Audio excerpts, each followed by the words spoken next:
রাধে রাধে বন্ধুরা, জয় গৌর জয় নিতাই। আজ আবার একটা নতুন দিনের নতুন ভিডিওয়ে তোমাদের সঙ্গে আবার তোমাদের সামনে আসা, তোমাদের সঙ্গে দেখা করা।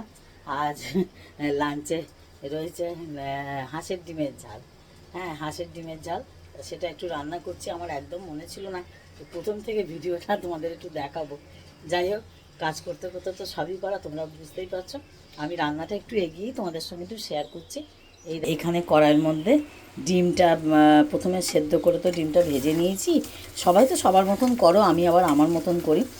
ডিমটা সেদ্ধ করে করে ভেজে নিয়েছি। আর ডিমটা সেদ্ধ করে একটু হালকা করে ভেজে নিয়েছি। আর আমি আর কড়াই থেকে তুলি না, জানো তো, কড়াই থেকে তুলি না। আমি তার মধ্যেই পেঁয়াজটা দিয়ে দিয়েছি, মশলা দিয়ে দিয়েছি। এই তো কষা হচ্ছে। দেখো, এবারে আমি একটু আলু কাটা আছে, সেই আলুটাও আমি আমি দিয়ে দেবো, দিয়ে একদম কষতে থাকবো। এই কষতে কষতে কষতে কষতে কষতে কষতে যখন একটু লালচে ভাব এসে যাবে, রাঙা হয়ে যাবে, তখন কিন্তু আমি অল্প একটু জল তরকারের মতো দেব, যেটা আলুটা সেদ্ধ হবে। আর কিছু না, যেটা আলুটা একটু সেদ্ধ হবে। হ্যাঁ, আর আলুটা সেদ্ধ করার মতন একটুখানি আমি দেবো জল, যেটা আলুটা একটু সেদ্ধ হয়ে যাবে আর রান্নাটাও পুরো কমপ্লিট হয়ে যাবে। হ্যাঁ, এইভাবে আমি ডিমের ঝালটা করি, জানো তো। এই যে গ্যাস একবার কমাবো, একবার একটুখানি বাড়াবো, আবার এইভাবে করতে করতে করতে করতে দেখো দেখো গ্যাসটা মিডিয়াম আছে। হ্যাঁ, এইভাবে করতে করতে আমি হাঁসের ডিমের ঝালটা করছি। একটু হাঁসের ডিম খেতে ইচ্ছে করছে, যে মনে হচ্ছে যে একটু, আমি হাঁসের ডিম খেতে পারি না, কারণ বাত আছে। আশিসবাবুও খেতে পারে না, হাই প্রেশার আছে। হাই প্রেশারে তো হাঁসের ডিম চলে না। পোলট্রির ডিমের ঝালটাই বেশিরভাগ হয়, আর পোলট্রির ডিমের থেকে হাঁসের ডিমটা খেতে ভালো লাগে। যাই হোক, আজকে একটু বলেছি যে একদিন এনো, একদিন খেলে কিছু অবশ্য হবে না।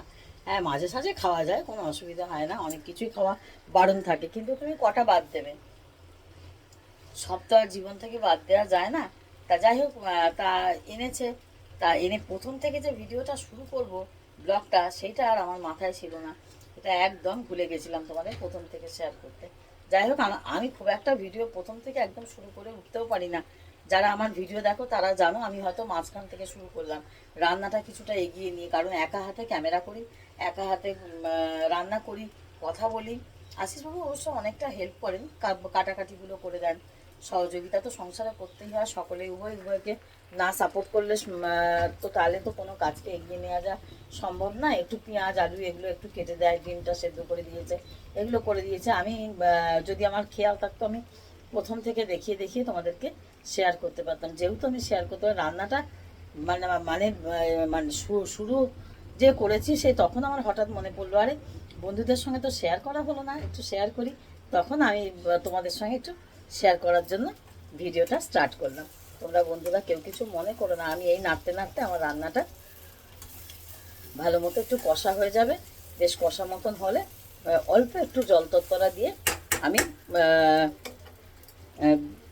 গ্যাসটা একটু মিডিয়াম আছে রেখে দেবো। গ্যাসটা একটু মিডিয়াম আছে রেখে দেবো। দেখো, আমি একটু জল দিয়ে দিলাম। হ্যাঁ, দিয়ে দিলাম, দেখেছো, এই অল্প করে একটু জল দিয়ে দিলাম, যাতে আলুগুলো সেদ্ধ হবে বলে। এবার আলুগুলো ঠিক সেদ্ধ হয়ে যাবে, দমে রেখে দেবো। আলুগুলো সেদ্ধ হয়ে যাওয়ার পর তারপর সার্ভ করে দেবো। হ্যাঁ, এইভাবেই আমি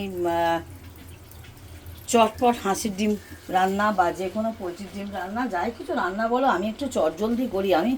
আমি খুব একটা অনেকক্ষণ ধরে কোনো কিছু করা না, আমার একদম ভালো লাগে না। আগে করতাম, জানো তো, আগে করতাম, এখন আর শারীরিক কারণ বলো, মানসিক কারণ বলো, সে সব রকম মিলিয়ে আর মানে বেশিক্ষণ ধরে না কিছু আর ভালো, মানে অনেকক্ষণ ধরে যে একটা রান্না কষিয়ে বসিয়ে রয়ে শুয়ে যে ধৈর্য ধরে করবো, সেটার আর ইচ্ছা আর করে না। সেই হচ্ছে ব্যাপার। যাই হোক, চটপট সব কিছু সেরে নেওয়ার চেষ্টা করি, খাবার লাঞ্চ টাইমটাও হয়ে আসে। তোমাদের সঙ্গে আজকে একটু এই ডিমের ঝালটা শেয়ার করলাম। হাঁসের ডিমের ঝাল কোনো মানে হয় না বাড়িতে, একদমই হয় না। যাই হোক, আজকে হচ্ছে বলে তোমাদের সঙ্গে একটু শেয়ার করলাম। হয়তো তোমরা বন্ধুরা ভাবে হাঁসের ডিমের ঝাল, এটা আবার শেয়ার করার কি আছে। আমি যা কিছু হয় তোমাদের সঙ্গে একটু শেয়ার করে নিই, ভাগ করে দিই। সবাই মানে কথাই রয়েছে না, আনন্দ সবসময় ভাগ করে নিতে হয়। আজ আমার খুব আনন্দ যে হাঁসের ডিম বাড়িতে রান্না হচ্ছে, কারণ এইটা আমি খেতে পারি না, আমার বাতের সমস্যা আছে বলে ভীষণ ব্যথা যন্ত্রণা বাড়ে এই হাঁসের ডিম খেলে, জানো তো। যার জন্য আমি একদমই খেতে পারি না, আশিসবাবুও খায় না, কেউই বাড়িতে খুব একটা খায় না। মানে আনা হয় না। যাই হোক, আজকে হচ্ছে বলে তোমাদের সঙ্গে একটু শেয়ার করতে ইচ্ছে করলো। আর একটা কথা তোমাদের বলবো, রান্নাটা হতে থাক, ততক্ষণ তোমাদের সঙ্গে একটু গল্প করি। আর তোমাদের একটা কথা বলবো, যারা নতুন বন্ধুরা ভিডিও দেখে বন্ধু হবে, যারা বন্ধু হচ্ছে, সুন্দর করে একটা পজিটিভমূলক কমেন্ট করবে। যাই হোক, কিছু কমেন্ট করো না, পজিটিভমূলক কমেন্ট করবে, ভিডিও সংক্রান্ত কথা কথা বলবে। নিউ ফ্রেন্ড হলাম এটা বলবে, ভিডিওটা দেখবে, ভিডিও কেউ স্কিপ করবে না, এক সব ভিডিওটা একটু কষ্ট করে দেখো। যারা বিশেষ করে নতুন বন্ধু হচ্ছে তাদের এটা আমার অনুরোধ। যারা বন্ধু হয়ে গেছো তারা তো হয়ে গেছো, তাদেরকে বলবো না। যারা যারা পুরনো বন্ধু তাদেরকে বলছি না, আমি যারা নতুন বন্ধু হচ্ছে, এক সহ একটা ভিডিও ফুল ওয়াচ টাইম দিয়ে ওয়াচ করে তারপর বন্ধুটা হোক, কমিউনিটিতে লেটার রেখো, লাইভ করলে সে লাইফ টাইমটা দিয়ে যাবে। এইভাবে একটা ফুল ভিডিও ওয়াচ করো, তাহলে কিন্তু বন্ধুত্বটা সম্পূর্ণ থাকবে, বন্ধুত্বটা কেটে যাবে না। বুঝতে পেরেছো? এটা তোমাদের কাছে আমার বিশেষ অনুরোধ। আর পুরনো বন্ধুরা তো পাশে আছো, এইভাবে সাপোর্ট করবে। আর আমার রান্নাও ততক্ষণ হতে চলেছে, এই দেখো রান্না হচ্ছে, দেওয়া রয়েছে, রান্নাটা হতে তো ততক্ষণ ভিডিওটা অনেক বড় হয়ে যাবে।